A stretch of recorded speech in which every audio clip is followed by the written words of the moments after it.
What is going on, everyone? Lauren Sisler here, hanging out with Tom Green today as we have breaking news from the Plains. Auburn head football coach Bryan Harsin was fired today as it comes down this afternoon. I guess this morning on Monday, the news just broke here, I guess just after lunchtime.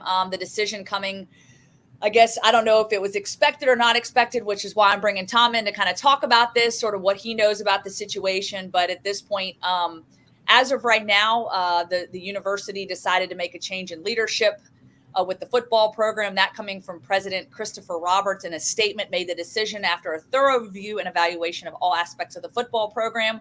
Auburn will begin an immediate search for a coach that will return the Auburn program to a place where it consistently was competing at the highest of levels, representing the winning tradition that is Auburn football. So I think maybe the more interesting piece of this news, Tom, is maybe the timing of it, because this decision comes just before the school is expected to name a new athletic director, and John Cohen, the former Mississippi State AD.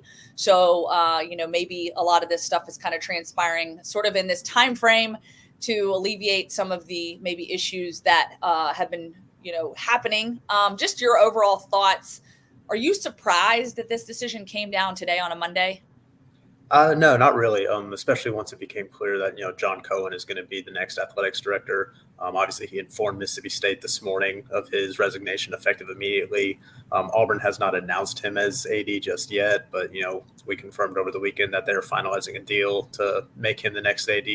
Mississippi State's president even kind of alluded to the fact that, hey, Mississippi State's own success has kind of led to it losing its athletics directors. Not just Cohen, but before that, Scott Strickland, to peer SEC programs. So he kind of alluded to the fact that Cohen will be going to an SEC school that will be Auburn. So kind of once that news came out, it made sense for Auburn to cut ties with Bryan Harsin. President Chris Roberts making that decision, wiping the slate clean for Cohen when he arrives. Obviously, it's going to be a very important decision for John Cohen when he gets here to identify that next head coach. But he comes in with a clean slate, doesn't have any blood on his hands, so to speak. So the timing just made sense, especially, you look at where this Auburn program is right now. They're 3-5. They're below 5, or they're 2 games below 500 for the first time since 2012.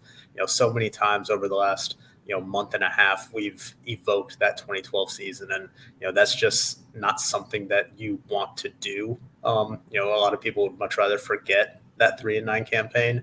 But it's something that's just come up on a weekly basis. Worst whatever since 2012. First time giving up 4 games of 40 plus points since 2012. Giving up 200 plus rushing yards in 3 straight games for the first time since 2012. First season with 2 double-digit home losses since 2012. It just keeps adding on and adding on. And I think it kind of reached a head this week after the Arkansas game. You can just hear it in players' voices. They just sounded deflated, defeated, and, looking for answers. And Bryan Harsin just didn't have those. Yeah, and you make a point there. Obviously, the team now 3-5, in danger of missing a bowl game. I think that's obviously, kind of rising to the minds of many. And so you mentioned the deflation from the team, and I think this is something that I've talked to several people about. Cole Kulick being one of them, former Auburn offensive lineman. He does a lot of work with us at AL.com as well. And, how do you handle this as a player, right? How do you handle a situation like this? Because as those headlines kept percolating and coming up of, okay, fire Coach Harsin, it's only a matter of time, How do you keep that positivity in the locker room? So I'm just curious to know from you, being in that situation, being surrounded by those players, seeing it firsthand, that sort of deflation and that just mindset and mentality, especially for some of these players that opted not to transfer, opted to come back to Auburn with hopes of being able to do something special this year. How does this affect the team the rest of the season in your mind? Yeah, obviously, I think at this point it's about pride for those guys. They've tried to keep it together as best they can, but obviously.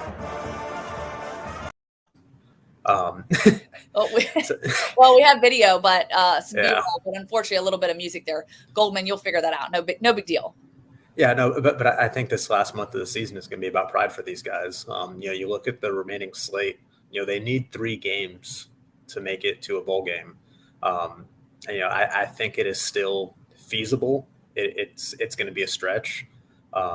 Especially that last game against Alabama is obviously, never going to be easy, especially when you're playing them on the road. But you look at the next 3 games, you're playing a Mississippi State team that, has had its moments under Mike Leach, but, it's a program that Auburn has, had success against in recent years, obviously.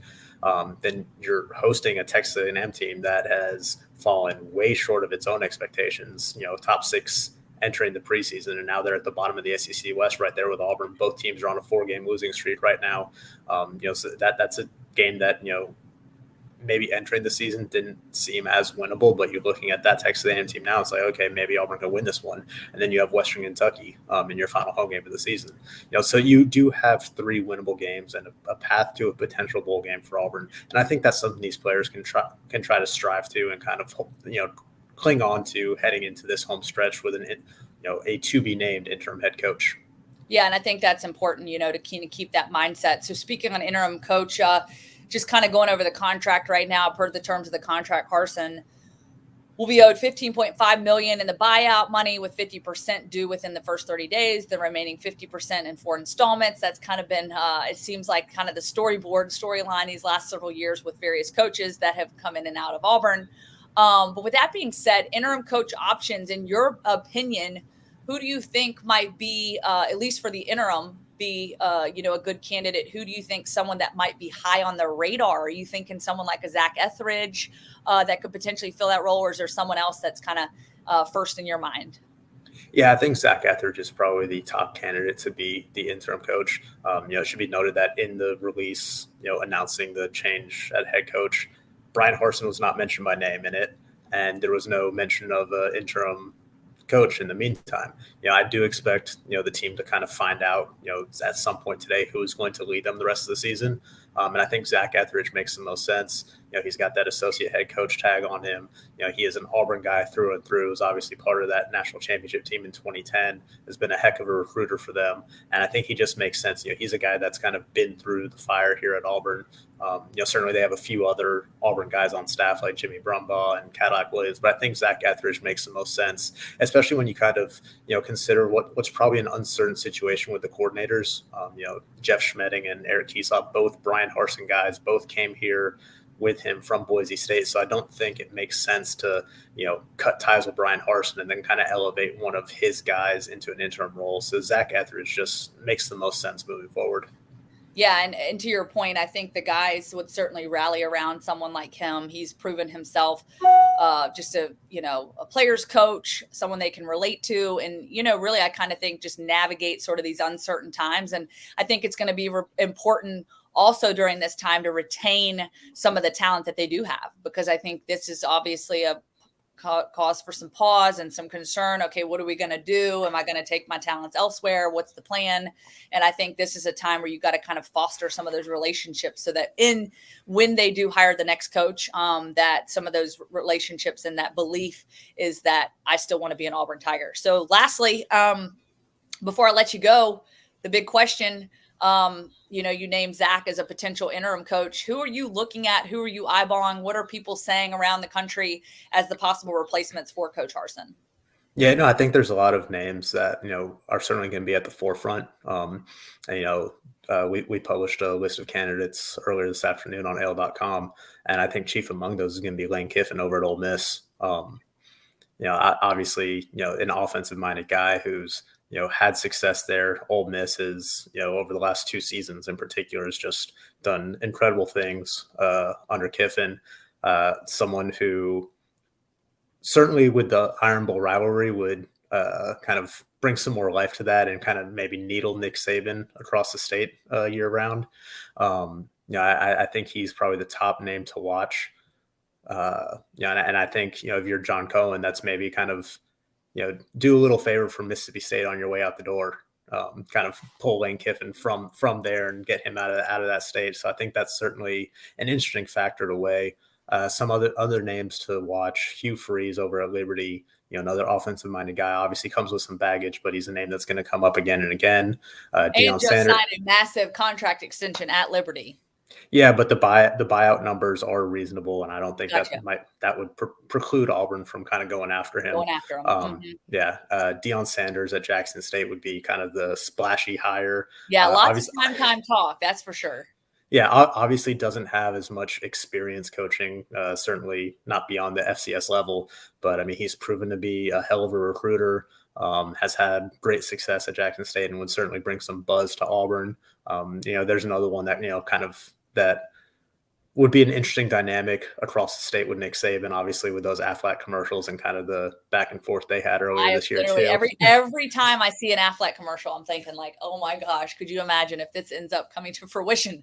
That would be Yeah, something special. Marvin, of yeah, course, agrees with us. One of our viewers. Thanks for watching. That's funny. Yeah. yeah. I do think there are a couple other names to look out for too. Jeff Grimes, Baylor offensive coordinator, a guy who Yeah. has Auburn experience, was on staff here before. Um, Matt Rule, obviously fired as the Carolina Panthers head coach earlier this month, has experience building kind of programs back at the college level. We saw that when he was at Baylor. Mm-hmm. Um, Mark Stoops is another name that I think is going to come up just because of what he's been able to build at Kentucky and the success he's sustained. And, one of the hallmarks of what he's been able to do at Kentucky has been along that offensive line. And that has been a glaring weakness for Auburn in recent years. Yeah. So I think, that's someone who has proven that they can build and sustain an SEC program and would address one of Auburn's biggest weaknesses. But yeah, I'm sure some other names will come up, but I think those are, probably the top guys to watch right now. Well, it should be interesting as we close out the month of November, as you mentioned, at Mississippi State, Texas A&M, Western Kentucky, and then at Alabama. So certainly hope is still there that they can, punch their ticket to a bowl game. But as you said, the hope is keeping those players motivated, just kind of locked in and playing for pride at this point. And so certainly will be interesting to see how things shake out. And I know you and your team there will have all the latest on the coaching hires and the conversations that are going on that are abuzz as we're kind of in that season of college football when the hires and fires are being made. So, Tom, we appreciate you so very much. And thank you all for watching. And everyone have a great day.